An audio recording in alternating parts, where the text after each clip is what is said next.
Hello students, मेरा नाम है नमित कुमार और आज मैं lecture 5 chemical reactions and equations का लेकर आया हूँ। तो जैसा कि मैंने पिछले लेक्चर में कहा था कि हम लोग क्वेश्चन आंसर बाकी के बचे हुए नेक्स्ट सेशन में करेंगे। पेज नंबर 7 का हम लोगों ने किया था, पेज नंबर 10 आज स्टार्ट करेंगे। तो पेज नंबर 10 का क्वेश्चन आंसर करते हैं। पहला क्वेश्चन है कि a solution of substance x is use for white washing. ठीक है, जो वाइट वॉश के लिए यूज किया जाता है एक सब्सटेंस एक्स, उसका नाम बताना है। ठीक है, name the substance x and right it's formula. तो उसके लिए यूज किया जाता है कैल्शियम ऑक्साइड को। और ठीक है, मैंने फार्मूला पहले लिख दिया, कौन सा है, कैल्शियम ऑक्साइड। ठीक है, सेकेंड में कह रहा है आपको कि right the reaction of the substance x named in above with water.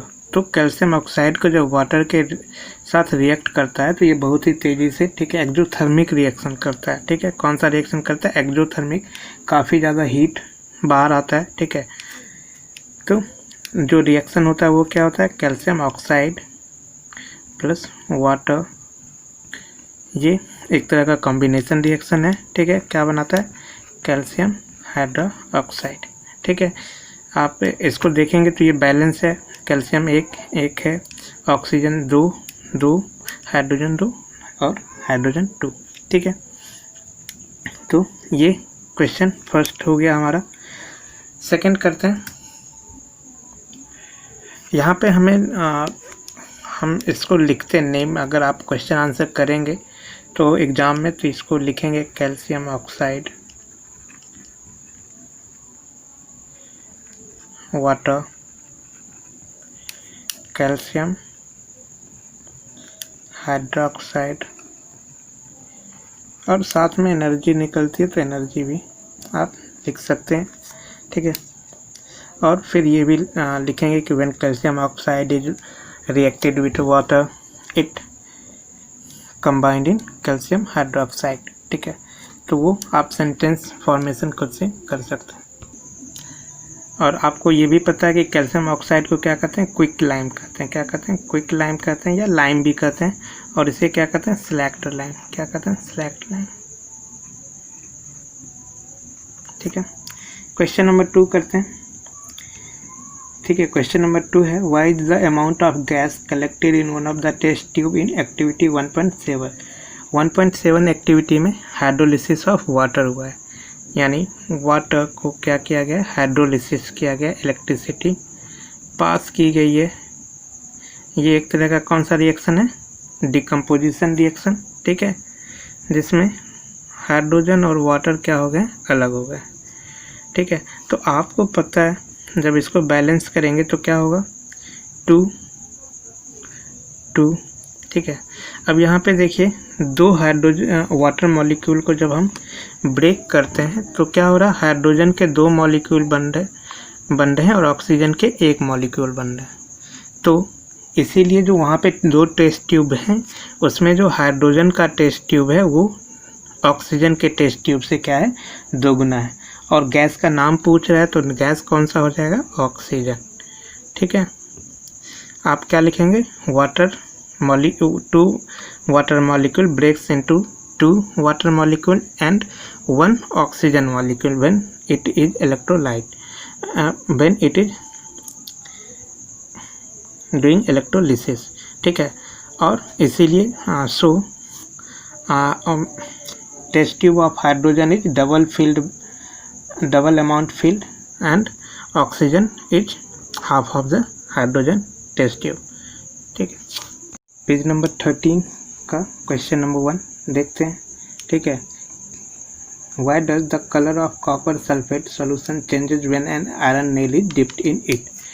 तो कॉपर सल्फेट क्या होता है, CuSO4, और उसमें क्या करते हैं, आयरन जब नेल डिप किया जाता है तो वहाँ पे क्या होता है कि फेरस सल्फेट बनता है। ठीक है, और कॉपर को क्या करता है, अलग कर देता है। यहाँ पे डिस्प्लेसमेंट रिएक्शन हो रहा है। ठीक है, तो इसके कारण से क्या होता है, कॉपर सल्फेट का जो कलर होता है वो चेंज हो जाता है। ठीक है, यहाँ पे क्या है, कॉपर सल्फेट, आयरन,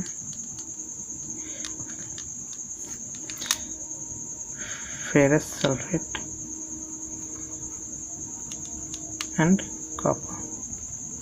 ठीक है, तो कॉपर सल्फेट क्या होता है, ब्रेक हो जाता है। आयरन क्या होता है, मोर रिएक्टिव देन कॉपर, सो ये कॉपर को क्या करता है, डिस्प्लेस कर देता है, और इसके कारण फेरस सल्फेट बनता है और कॉपर डिस्प्लेस हो जाता है। तो इसीलिए यहाँ पे क्या होता है, कॉपर सल्फेट का कलर चेंज हो जाता है। सेकेंड क्वेश्चन है, give an example of double displacement reaction other than the one given in activity 1.10। ठीक है, वहाँ पे बेरियम क्लोराइड और सोडियम सल्फेट का रिएक्शन करवाया गया है। ठीक है, तो हम लोग कोई और रिएक्शन करवाते हैं, H2SO4, ठीक है, और बेरियम क्लोराइड BaCl2 का रिएक्शन करवाएंगे। तो क्या हो जाएगा, क्या बनेगा, BaSO4 प्लस HCl। इसको बैलेंस करेंगे तो हाइड्रोजन 2 है, क्लोरीन 2 है, तो यहाँ पे 2 कर देंगे, बाकी बैलेंस है। ठीक है, तो ये आपका रिएक्शन हो गया। ये क्या है, सल्फ्यूरिक एसिड, ये बेरियम क्लोराइड,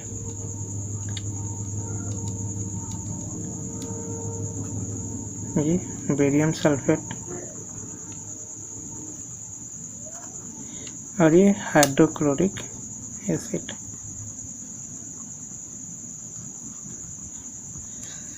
तो ये डबल डिस्प्लेसमेंट रिएक्शन का एग्जांपल है। ठीक है, यहाँ पे पूछा गया था क्वेश्चन नंबर 2 में। अब क्वेश्चन नंबर 3 में कह रहा है, identify the substance that are oxidised and the substances that are reduced in the following reactions. हमें 2 रिएक्शंस दिए हुए हैं, उसमें बताना कि कौन सा सब्सिडाइज्ड हो रहा है और कौन सा रिड्यूस हो रहा है। रिएक्शन है यहाँ पे 4Na solid, O2 gas, arrow, sodium oxide solid. यहाँ पे हमें क्या बताना है, क्या हो रहा है। ठीक है, किसका ऑक्सीडेशन हो रहा है और किसका कौन सा, ठीक है, कौन सा सब्सटेंस ऑक्सीडाइज हो रहा है, ठीक है, और कौन सा रिड्यूस्ड हो रहा है। तो यहाँ पे सोडियम क्या बन रहा है, सोडियम ऑक्साइड में कन्वर्ट हो रहा है, यानी सोडियम क्या हो रहा है, ऑक्सीडाइज हो रहा है। ठीक है, सोडियम क्या हो रहा है, ऑक्सीडाइज हो रहा है। ठीक है, और ये क्या है, एक ऑक्सीडेशन रिएक्शन का एग्जाम्पल है। फिर सेकंड पे आते हैं, कॉपर ऑक्साइड हाइड्रोजन, फिर क्या बन रहा है, कॉपर सॉलिड फॉर्म में एंड H2O लिक्विड। तो यहाँ पे क्या हो रहा है कि कॉपर क्या हो रहा है कि कॉपर ऑक्साइड से कॉपर क्या हो रहा है, ऑक्सीजन बाहर, कॉपर ऑक्साइड रिड्यूस हो रहा है और हाइड्रोजन के साथ ऑक्सीजन क्या हो जा रहा है, ऐड हो जा रहा है। तो हाइड्रोजन का क्या हो रहा है, ऑक्सीडाइजेशन हो रहा है। ठीक है, यानी हाइड्रोजन क्या हो रहा है, ऑक्सीडाइज हो रहा है। तो आपको लिख देना, कॉपर ऑक्साइड क्या हो रहा है, कॉपर ऑक्साइड रिड्यूस हो रहा है और हाइड्रोजन क्या हो रहा है, ऑक्सीडाइज हो रहा है। ठीक है, एक्सरसाइज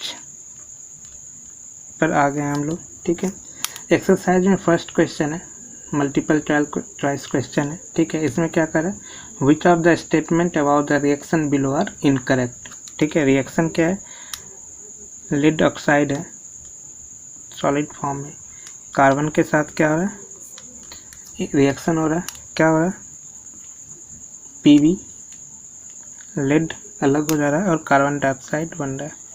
ठीक है, यहाँ पे पहले देखते हैं रिएक्शन में हो क्या रहा है। इसका क्या हो रहा है, रिडक्शन हो रहा है, यानी लीड ऑक्साइड का रिडक्शन हो रहा है और कार्बन का ऑक्सीडेशन हो रहा है।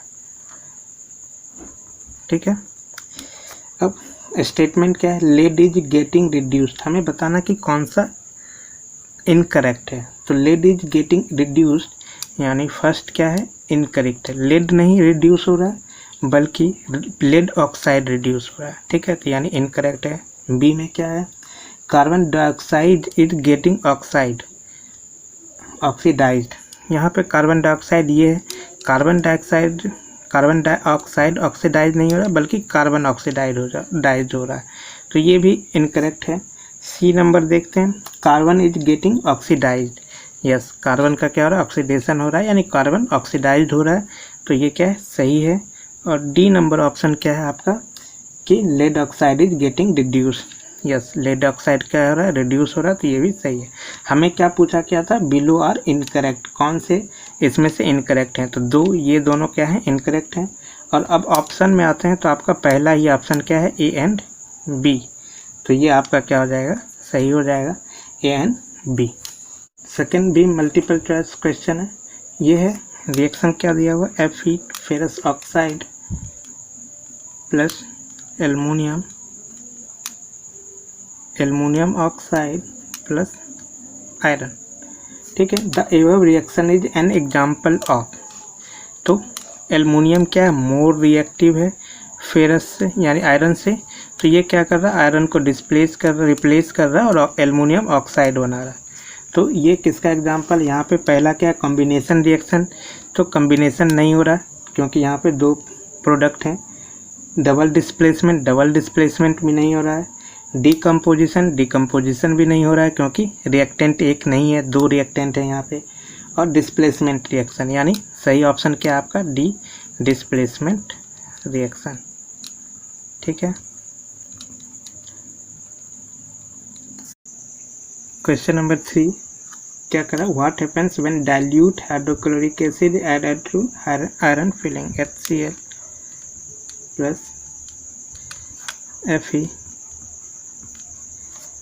तो क्या बनेगा, हाइड्रोजन गैस रिमूव्ड हो जाएगा, ये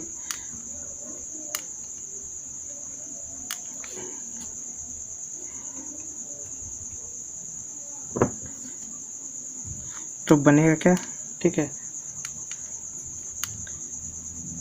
हाइड्रोजन गैस क्या हो जाएगा, यहाँ पे एक तरह का डिस्प्लेसमेंट रिएक्शन होगा। ठीक है, हम इसको क्या कर देंगे, बैलेंस कर देंगे, तो hydrogen gas and iron chloride are produced, तो फर्स्ट ऑप्शन जो है वही आपका क्या है, सही है। ठीक है, फिर है 4, question number 4, what is a balance chemical equation, why should chemical equation be balance. तो balance chemical, what is a balance chemical equation. ठीक है, तो बैलेंस केमिकल इक्वेशन क्या होता है, a reaction which has an equal number of atoms of all the elements on both sides of the chemical equation is called a balanced chemical equation। ठीक है, other words में क्या कर सकते हैं, when in a reaction which has an equal number of atoms in reactants and a product is called a balanced chemical equation। ठीक है, chemical reaction should be balanced to follow law of conservation of mass, क्यों उसको होना चाहिए, क्योंकि वो conservation of mass का, law of conservation of mass को फॉलो कर सके। ठीक है, क्वेश्चन नंबर 5, 6, 7, 8 बैलेंस करने के लिए दिया हुआ है और रिएक्शंस के नाम बताने के लिए दिया हुआ कि कौन सा रिएक्शंस हो रहा है।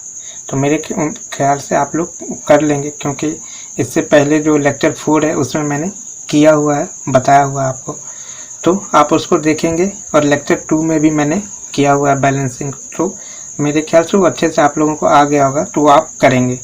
अगर नहीं आएगा तो कमेंट सेक्शन में लिख दीजिएगा, तो मैं उस इक्वेशन में फिर से इन चारों 5, 6, 7, 8, 9 का वीडियो बना के भेज दूंगा, अपलोड कर दूंगा। यहाँ पे क्वेश्चन नंबर 9 पे आते हैं, what does one mean by exothermic and endothermic reaction. Exothermic और एंडोथर्मिक मैंने क्लास में बताया है। ठीक है, एक्सोथर्मिक रिएक्शंस क्या होता है, reactions which release energy in the process of reaction it called exothermic reaction. ठीक है, कहते हैं जैसे क्या होता है C+O2 क्या बन गया, CO2 प्लस एनर्जी, कौन सी एनर्जी निकलती है, हीट एनर्जी निकलती है। ठीक है, यहाँ पे तो ये एक तरह का क्या है, एक्सोथर्मिक रिएक्शन है। ठीक है, फिर एंडोथर्मिक रिएक्शन क्या होता है, reactions that absorb energy or require energy in order to proceed are called endothermic reactions. वैसे रिएक्शंस जिसको क्या करना पड़ता है, रिएक्शंस होने के लिए हीट करना पड़ता है, उसको क्या कहते हैं, एंडोथर्मिक रिएक्शन कहते हैं। ठीक है, जैसे N2 प्लस O2 तो नाइट्रोजन ऑक्साइड बनता है यहाँ पे। ठीक है, यहाँ पे हीट की जरूरत पड़ रही है, तो ये क्या है, एक एग्जांपल है एंडोथर्मिक रिएक्शन का। ये क्वेश्चन नंबर 9 था आपका, exothermic and endothermic. Question number 10 है, why is respiration considered an exothermic reaction. ठीक है, तो अभी मैंने बताया कि एक्सोथर्मिक क्या होता है, जहाँ पे हीट क्या होता है, एनर्जी क्या होता है, रिलीज होता है, एनर्जी क्या होता है, इवॉल्व होता है। ठीक है, उसको क्या कहते हैं, एक्सोथर्मिक रिएक्शन कहते हैं। तो रीएस्पायरेशन में क्या होता है हमारी बॉडी में कि ग्लूकोज जो होता है वो क्या होता है, उसका कंबक्शन होता है, कंबर्जन होता है, कहाँ पे, माइटोकॉन्ड्रिया के अंदर। तो इसके कारण से क्या होता है, हीट एनर्जी क्या होती है, प्रोड्यूस होती है। जो रिएक्शन इसमें प्लेस होता है वो क्या होता है, C6H12O6, ये ग्लूकोज है, और ऑक्सीजन के प्रेजेंस में क्या होता है, ये रिएक्शन होता है। ठीक है, क्योंकि आपको पता है कंबर्जन हमेशा ऑक्सीजन के साथ ही होता है। ठीक है, तो कार्बन डाइऑक्साइड एंड वाटर बनता है और साथ में बहुत सारी एनर्जी बनती है। ठीक है, तो ये क्या है, इसीलिए इसको क्या कहते हैं, रीएस्पायरेशन को क्या किया जाता है, कंसीडर किया जाता है एक्सोथर्मिक रिएक्शन। हाँ, आज का सेशन थोड़ा सा लंबा हो रहा है, तो इसलिए आज यहीं तक रहने देते हैं। फिर अगले वीडियो में हम लोग बात करेंगे बाकी क्वेश्चंस के, और आप कमेंट में ज़रूर बोल दीजिएगा 5, 6, 7, 8 या उसमें से जो भी कोई एक नहीं आएगा तो मैं कोशिश करूँगा उसको सॉल्व कर देने के लिए। क्वेश्चन नंबर 11 से हम लोग करेंगे नेक्स्ट वीडियो में, और कुछ एक्स्ट्रा क्वेश्चंस जो बोर्ड में पूछे जाते हैं, या बोर्ड में, या CBSE बोर्ड में, या स्टेट बोर्ड में, मैं कोशिश करूँगा कि अगर वो भी 15 मिनट 20 मिनट के वीडियो में आ जाता है तो मैं उसको कंबाइन करने की। ठीक है, और आप लोग ज़रूर बताया करिए कमेंट सेक्शन में कि आपको कौन सा आ रहा है, या क्या अच्छा लग रहा है, क्या अच्छा नहीं लग रहा है। Thank you.